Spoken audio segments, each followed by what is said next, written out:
इस वीडियो को स्किप मत करना, क्योंकि अगर आपने इसे बीच में छोड़ दिया तो आज मैं जो आपको बात बताने वाला हूं वो हो सकता है कि आपका दिमाग खुद उसे आपसे पूरा करवाने की कोशिश करवाता रहे। God scared. रिलैक्स। अजीब लग रहा है ना थोड़ा सा, बट मुझे आप सिर्फ 3 मिनट दीजिए और मैं आपको ये प्रूव करके दिखाऊंगा कि आपका दिमाग उतना आपके कंट्रोल में नहीं है कि जितना आप सोचते हो। हेलो एवरीवन, मैं हूं Harsh Bhatt and welcome back to my channel. आज एक अलग एक्सपेरिमेंट पर बात करते हैं। आपने ये अक्सर देखा होगा कि ज़िंदगी में हमें पूरी कहानियाँ याद नहीं रहती, बल्कि वो कहानियाँ याद रहती है जो अधूरी छूट जाती है। तो आज मैं जो आपको साइकोलॉजी बताने वाला हूँ उससे शायद आप एक चीज़ तो समझ जाओगे कि हम कुछ लोगों को लाइफ में कभी क्यों नहीं भूल पाते। ये बात है 1927 की। एक रेस्टोरेंट था और उस रेस्टोरेंट में रोज़ की तरह ही बहुत भीड़ थी और एक था वेटर जो एक साथ 15-20 टेबल संभाल रहा था। पर किस टेबल पर कितना ऑर्डर है, किस टेबल पर कितनी कोल्ड कॉफ़ी ऑर्डर की है, किस टेबल पर कितनी चाय ऑर्डर की है, किस टेबल पर एक्स्ट्रा चीज़ ऑर्डर की है, ये सब उसे याद था। पर जैसे ही कस्टमर ने बिल पे किया और उठकर चला गया, वेटर ये सब कुछ भूल जाता था। ये सब चीज़ें एक साइकोलॉजिस्ट जिसका नाम था ब्लमा ज़ाइगार्निक, वो खड़े खड़े देख रहे थे। उन्होंने सोचा कि एक आदमी इतनी सारी इन्फॉर्मेशन कैसे याद रख सकता है और कंप्लीट होते ही कैसे ही भूल सकता है। और ये एक सवाल ने साइकोलॉजी की दुनिया में एक ऐसे एक्सपेरिमेंट को जन्म दिया जिसका नाम था द ज़ाइगार्निक इफेक्ट। एक्सपेरिमेंट बहुत ही सिंपल था। लोगों को पजल सॉल्व करने के लिए दिए गए। कुछ लोगों को वो पजल कंप्लीट करने दिया गया और कुछ लोगों को बिल्कुल एंड मोमेंट पर रोक दिया गया।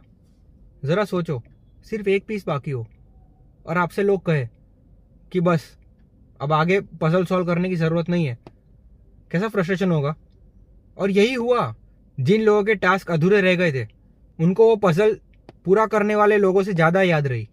और आखिर में साइकोलॉजिस्ट ने यही कंक्लूड किया कि हमारा दिमाग कंप्लीटनेस को सेलिब्रेट नहीं करता, बल्कि जो चीज़ें इनकम्प्लीट छूट जाती है उसे वो चेस करता है। जब तक कहानी ख़त्म नहीं होती तब तक वो उसका आखिरी पेज ढूंढता रहता है। अब समझ में आया नेटफ्लिक्स अपना हर एपिसोड क्लाइमेक्स पर क्यों ख़त्म करता है, यूट्यूबर्स अपना वीडियो में क्यों इतना सस्पेंस क्रिएट करते हैं। क्योंकि उनको पता है कि curiosity is always stronger than entertainment. इंसान इसलिए नहीं रुकता क्योंकि उसको जवाब चाहिए, बल्कि इसलिए रुकता है ताकि वो अपने दिमाग पर का जो प्रेशर है वो हल्का कर सके।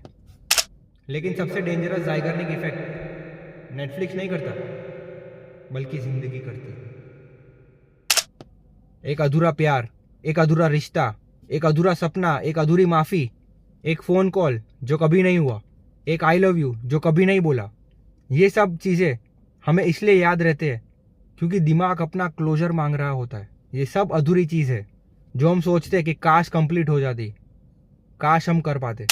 कभी नोटिस करना, जिस इंसान ने आपको बिना एक्सप्लेन किए ही छोड़ दिया होगा ना, उसे भूल पाना मुश्किल ही नहीं नामुमकिन होगा आपको लाइफ में।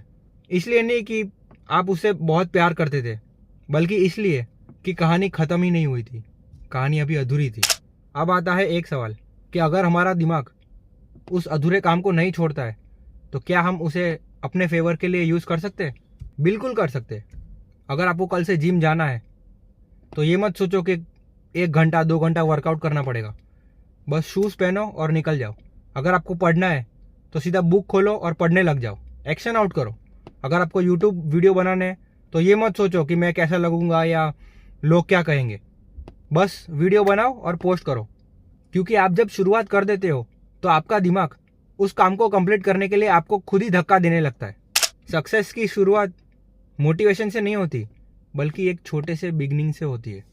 इसीलिए आज रात को सोने से पहले आपकी लाइफ की एक अधूरी कहानी को याद करना और खुद से एक सवाल पूछना कि क्या मैं इस कहानी को कंप्लीट कर सकता हूँ, या एटलीस्ट मैं इसे क्लोजर दे सकता हूँ। क्योंकि अधूरे काम आपका वक्त नहीं चुराते, बल्कि आपकी मेंटल एनर्जी को चुरा लेते। और एक बात याद रखना, ज़िंदगी में सबसे भारी चीज़ जिम्मेदारी नहीं होती, बल्कि वो अधूरी कहानी होती है जो हर रोज़ बिना आवाज़ के आपके दिमाग का दरवाज़ा खटखटाती रहती है। और अगर आपने हिम्मत दिखाकर वो दरवाज़ा खोल दिया तो आपकी लाइफ का सिर्फ वो एक काम कंप्लीट नहीं होगा, बल्कि आप भी थोड़े और कंप्लीट हो जाओगे। तो बस मैं मिलूँगा आपसे अगले वीडियो में ऐसे ही एक नई साइकोलॉजिकल कहानी के साथ। तब तक के लिए tata, bye bye, take care.